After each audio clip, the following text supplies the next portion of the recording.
اون روز اولی که تشریف آورده بودیم برای کاشت یه قیافه خیلی جدی و به کوچولو عبوس و چیز بود که آدم احساس میکرد اصلا لبخند نمیتونیم بزنیم، ولی الان روحیه خیلی بسیار تغییر کرده. چه تأثیری حس میکنی؟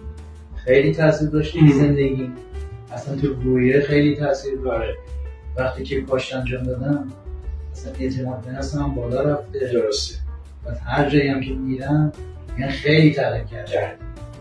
الان بعد از 6 ماه با توجه به تراکمی که دادن بچه‌ها و کاشت و طبیعی بودن کاشت، همون تغییراتی که اسم می‌کنی در واقع تغییر روحیه است و خیلی تاثیر میذاره.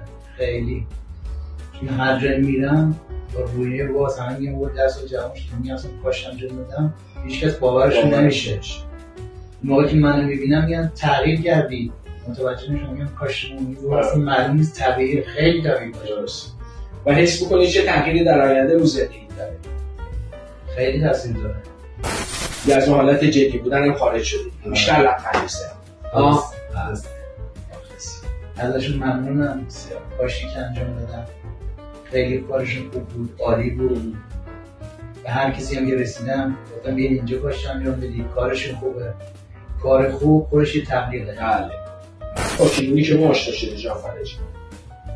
خیلی جا رو من زنگ زدم، خیلی ها پیشنهاد دادن واسه کاشت، قیمت‌های مختلف.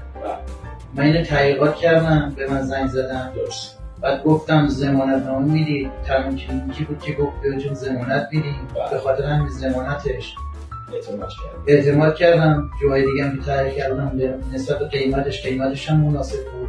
برایش کار خوبی هم انجام دادم. خوشحالیم که بالاخره یه تغییری هم از نظر ظاهری هم از نظر روحی روانی بالاخره برای شما ایجاد کردیم و الان خودم عکسای قبلم با این جدیدمون نگاه می‌کنم زمین تا آسمون فرق.